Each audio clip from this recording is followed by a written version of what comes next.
You'll hear two friends planning an event. First, you have some time to look at questions 1 to 6.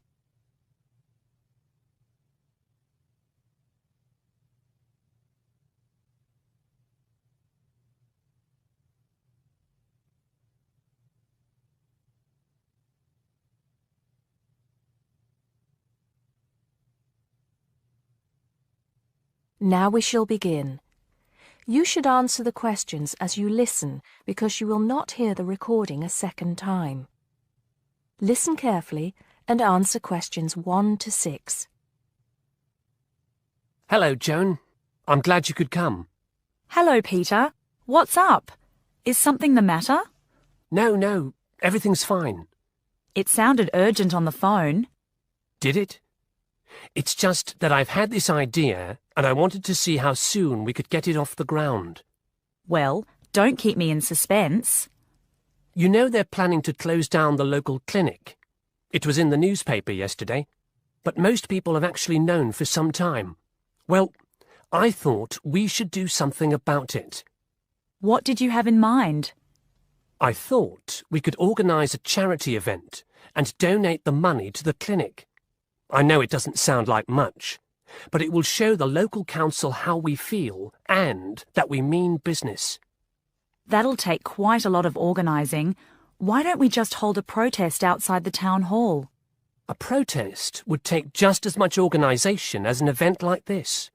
Besides, I think fewer people would turn up. A village fair or something like that would attract more people and get money for the clinic. People are more generous when they're enjoying themselves. OK then, it sounds good to me. How do we start? First, we put our heads together and come up with a list of people who'll be willing to help and people who can provide us with some of the things we need. For example, we might need a caterer to provide refreshments, a rock band for entertainment, tents and so on. Then, we do a lot of telephoning around and try to get everybody together at the same time in the same place. Sounds like a lot of work to me. Well, that's only the beginning. First things first, though. Let's decide now on who to get to the initial meeting and where and when to hold it. Fine. Well, the village hall would be the best place to have the meeting. It's not as big as the youth club, but it's warmer. There'll be no problem getting permission to use it, but I suppose it depends on how many people we invite.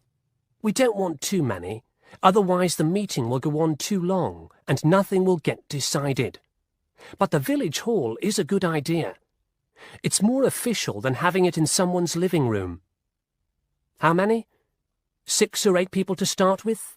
10 at the most? OK, now we have to decide on a suitable day and time. Suitable to everybody, I mean. A Saturday or Sunday would seem to be the best choice because people aren't at work on those days. But they may not like the idea of giving up a part of their weekend for a meeting. Unless we persuade them it's for a good cause, or that it's to their advantage, and that it'll all be a lot of fun. We'll provide refreshments, of course. What if some don't want to give up their weekend? Then we'll give them an alternative. Say, one evening in the week after everybody's finished work. We'll see which is the most acceptable to them. Then book the hall. I can do the refreshments for the meeting. I'll get Darren and Maggie to help me. I'm sure they'll be more than willing. Before you hear the rest of the conversation, you have some time to look at questions 7 to 10.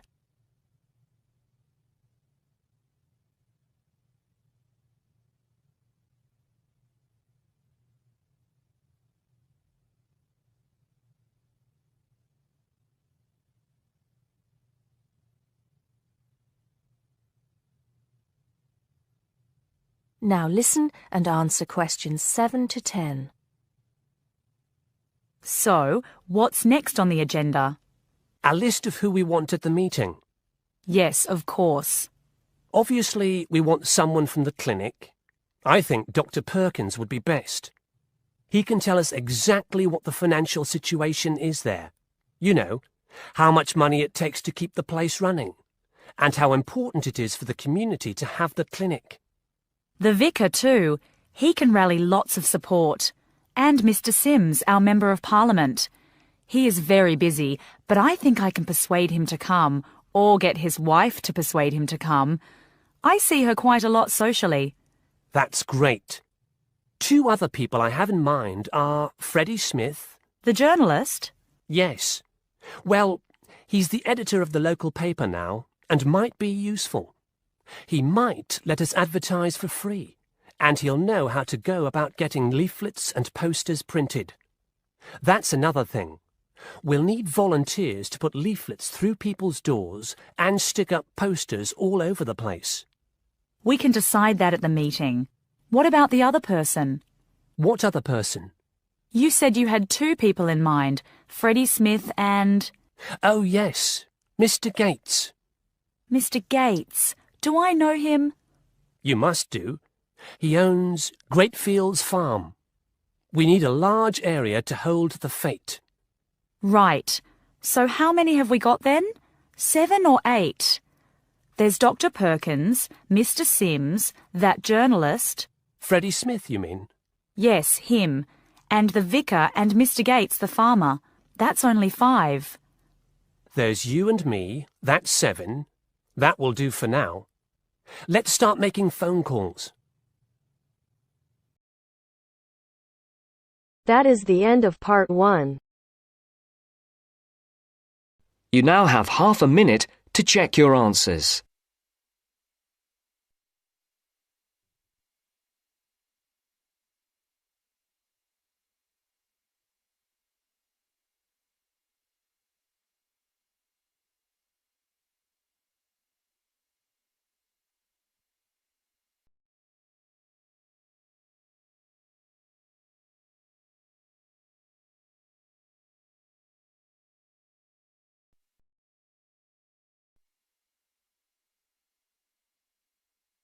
Now turns to part 2. Part 2. First, you have some time to look at questions 11 to 15.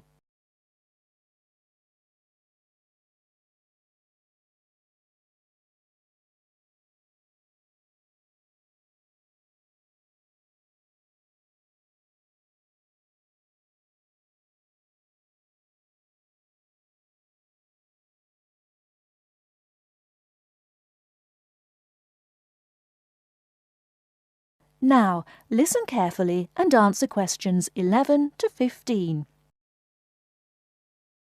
So, Enrique, have you started your research project on cities yet? I've done a bit of reading around the topic and made a few notes. But, if I'm honest about it, I really haven't done as much as I'd have liked to because I'm finding it a bit difficult. You don't know how relieved I am to hear you say that. I feel the same way. I think the key is to be able to make valid research questions. You're probably right about that. Didn't we have some lectures on how to write research questions? I think it was towards the beginning of the term. Yes, we did. I've got my notes somewhere in this file. I tell you what, why don't we look at the notes together and then try and come up with some research questions? At least that would be a good starting point. Give us some sense of where we're going with this. Brilliant idea. Let's get started. Okay. From what I remember, a good research question is all about knowing from the outset what it is you're trying to find out. Yes. And now that I'm looking at my notes again, I see I've written here that it's to do with understanding and evaluation. So, understanding a particular issue and evaluating any problems around it. And of course, a very important part is not overlooking any research that has already been done. Past research is just as important as what is being done now. It's a bit, I suppose, like looking at the research that's already been done and seeing if it agrees or disagrees with your own ideas. Sure, I hear what you're saying, But to do that properly, you have to have a clear idea in your head what your own research question is. And by that, I mean specific areas you want to focus on. Let's face it, there's so much information out there, and we can't possibly include it all in 2,000 words. Oh, don't remind me. The thought of writing 2,000 words at the moment seems like a huge mountain to climb. I know, but let's try to make a start. I think we're meant to be identifying what makes a successful city, and also try to explain why there has been such a steady population movement of people from rural to urban areas. But I'm a bit confused because I don't think this is meant to be the main focus of our research. Perhaps that's why the lecturer said we need to write questions, and that must be our starting point. Okay, well, what we're investigating is more than simply what elements make a city successful, but we're also trying to offer possible explanations. So, we have 2 questions.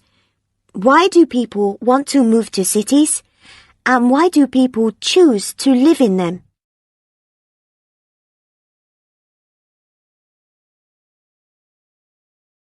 Before you hear the rest of the talk, you have some time to look at questions 16 to 20.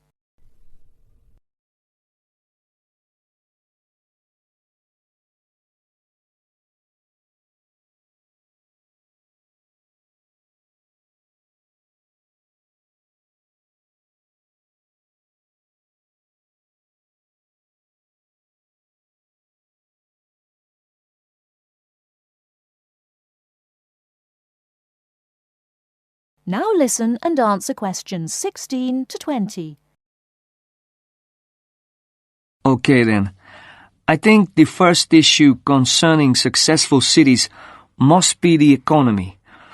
People move to cities for better job prospects, and successful cities are cities that have thriving economies. That's true enough. It does mean that cities can offer good job opportunities, which seems to me to suggest that a city will only be successful if it attracts the right kind of people to work there. What kind of person are you talking about? Well, I suppose I'm referring to the skilled labor force. You know, the idea that up-and-coming young people will move to cities, settle there, maybe buy property, and so that city will get the most talented creative minds. But if a city doesn't offer this, then obviously it will lose out, as university leavers will choose elsewhere. You could be right there. But I also think that when cities encourage businesses to develop, then you obviously have money pouring into the city, which can raise the general standard of living. So we've definitely got a question worth investigating. But apart from the economic factor, I think another point worth mentioning is the environment. Sure, we can research areas like the quality of the air, how clean it is, and then there's traffic. Is there too much traffic? How is it controlled? And also the issues of noise pollution and how the city manages its waste. Oh, and I nearly forgot. The environment includes green spaces like parks. Those are all valid points, but I think you've overlooked the whole issue of beauty. Beauty? Are you sure? What's beauty got to do with the environment? Well, don't you think if you were deciding whether or not you would live in a city, your first impressions would be made with your eyes? So, the buildings in a city are really important. If the entire city looks like a concrete jungle, then it's unlikely to make people want to live there, is it? I think successful cities are those which have managed to strike a balance between old buildings and new ones. So, of course, you'd have some buildings reflecting more modern architecture, but others that haven't lost their character and still represent the past. You're right, actually. I've often thought that buildings tell a story, I mean, you can tell the history of a place by looking at the buildings. I know exactly what you mean. And let's not forget that the environment includes cultural aspects. So, for example, what's the cultural life like? For me, a successful city will be attractive because it will have lots to offer, like a good nightlife and a wide variety of places to visit in the day, like museums and galleries, places like that. True, true. My own view is that some cities have an energy about them. They're exciting to be in. And other cities are the opposite. Well, we've covered so much ground here. But I think there's one final aspect we should research. What's that then? The social aspect. Because, let's face it, cities are made up of people. They are. And surely a successful city would be one where there is a sense of community, a place where people would feel safe and want to raise families in. This topic is limitless. That is the end of part 2. You now have half a minute to check your answers.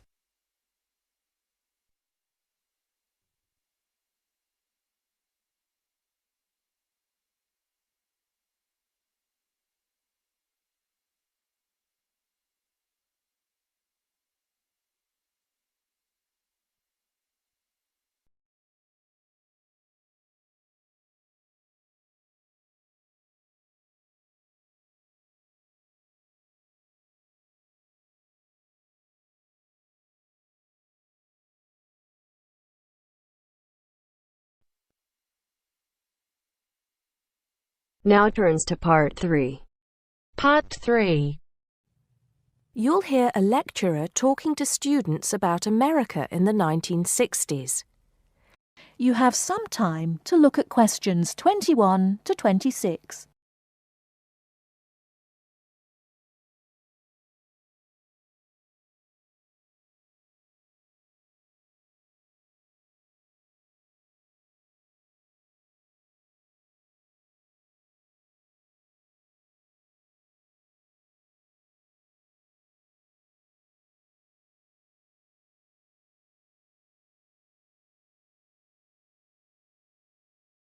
Now listen carefully and answer questions 21 to 26.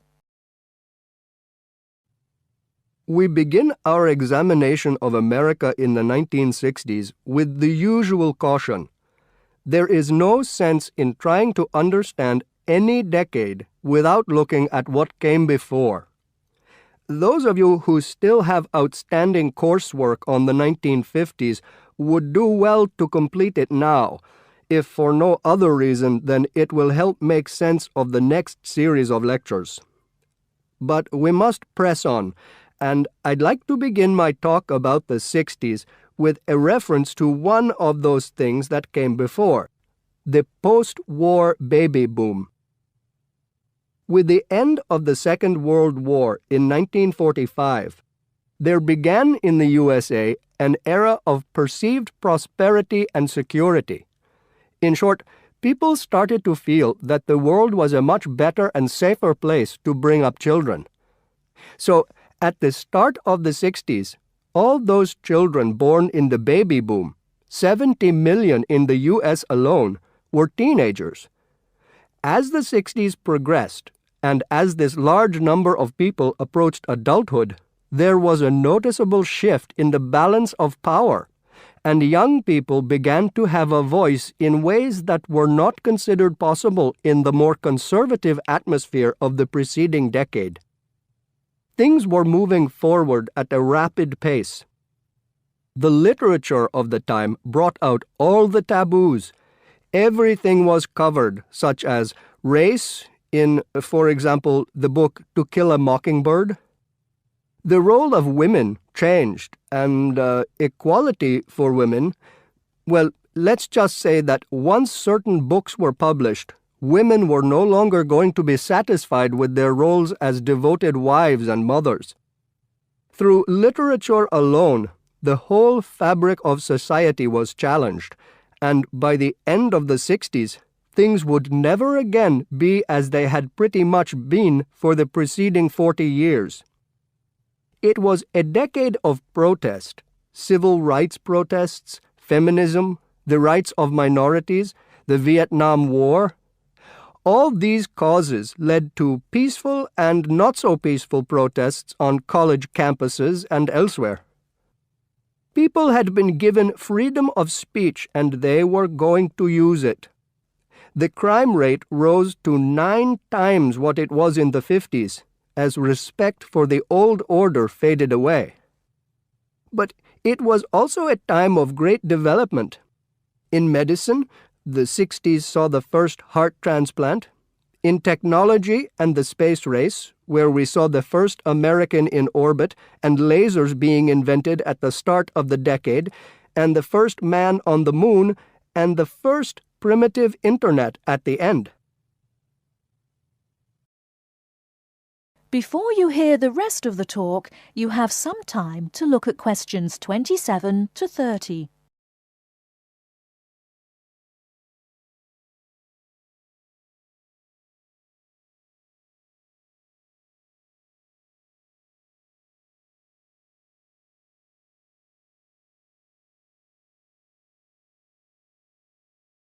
Now listen and answer questions 27 to 30. None of this, good or bad, might have happened if things in 1962 had gone slightly differently. On October 16th, President John F. Kennedy met with his closest advisors at the White House. They had obtained photographic evidence showing that Cuba was building or installing nuclear weapons. It was widely believed that Cuba was preparing to fire these weapons at cities in the USA. Kennedy was faced with 3 choices: to try to resolve the crisis diplomatically by negotiating with Cuba and the Soviet Union, to take action to block the delivery of more weapons into Cuba, or to attack Cuba, destroying their weapons. Believing that the first option would end in failure and that the third option would lead to war, it was the second option that Kennedy chose. In doing so, he succeeded in preventing the buildup of more missiles. The Soviet Union then withdrew the weapons from Cuba. Most historians agree that if Kennedy had acted differently, the episode would have led to a full-scale nuclear war between the United States and the Soviet Union. Millions would have died, and the world would have been changed beyond recognition. That is the end of part 3. You now have half a minute to check your answers.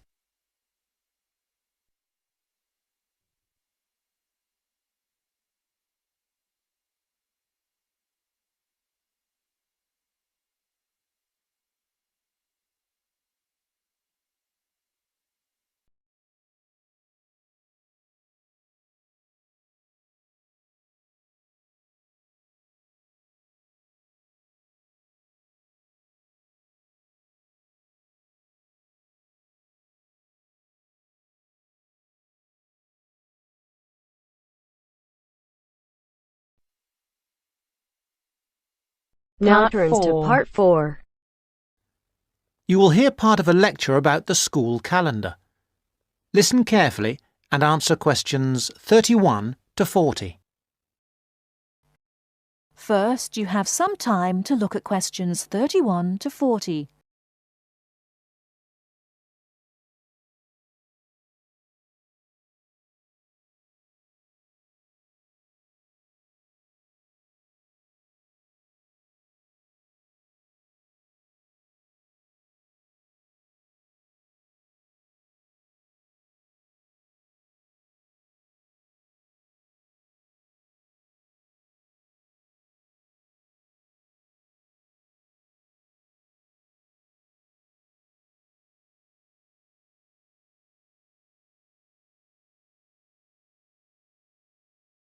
Now listen carefully and answer questions 31 to 40. So, Having seen that the six-term system has passed the test of cost-effectiveness, we can move on to the educational aspects of this arrangement. Firstly, all the terms would be approximately the same length. Instead of terms up to 13 weeks, which we have now, there could be a repeating pattern of 7 weeks of term time plus 2 weeks of vacation. This would be repeated 6 times per year. How does this affect the effectiveness of the educational provision? The most noticeable result would be that the very long summer holiday would be reduced in length. This byproduct of the six-term system could be beneficial. There's plenty of evidence of huge learning loss by pupils during the summer holidays. By learning loss, we mean the amount that pupils forget or lose during a holiday break. Ashley carried out a number of analyses which showed this conclusively. He investigated 39 studies examining the effects of summer holidays on standardized test scores.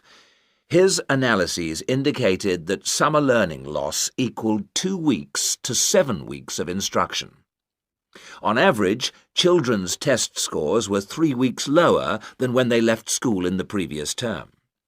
He also found differences in the learning loss effect according to subject. The subjects he analysed were reading, writing and maths, and he found that the effect was greatest in maths and reading. Furthermore, although all social groups experienced roughly similar learning loss in the field of maths, the studies found that disadvantaged children showed even greater losses in reading skills. So, the problem of learning loss in traditional schools is clear. However, the results of studies into the six-term system and learning loss are ambiguous. Marchmont found that pupils in six-term schools maintained their test scores after the shorter holiday period. This is certainly an improvement on the traditional system where, as we have seen, pupils perform worse after the summer break. Benson, however, found no differences between those in traditional schools and on the six-term schedule. It would seem reasonable that if long holidays result in learning loss, then shorter holidays should result in less learning loss. So we await the outcome of further studies. Historically, of course, everyone knows the reason for our system of 3 terms per year. In days when agriculture was of much greater importance in our working lives, it was essential that the children helped with the harvest. Later on, this changed, and more people moved into the towns. But then there was a new problem. Before air conditioning, it was very impractical to try to teach children in the summer months. Nowadays, that's no longer a barrier. One way of providing something different is the summer school. Here, there is a completely different kind of educational provision. Cooper and others investigated 93 summer schools and the results they achieved. They all had a positive effect on learning. Most summer schools, of course, have small classes, and class size was shown to have a positive effect. Additionally, summer school children usually benefit from a great deal of parental support, not least because payment of fees is involved, and this, as so often, was shown to produce very good outcomes. Results were most impressive, in maths in general. That is the end of part 4. You now have half a minute to check your answers.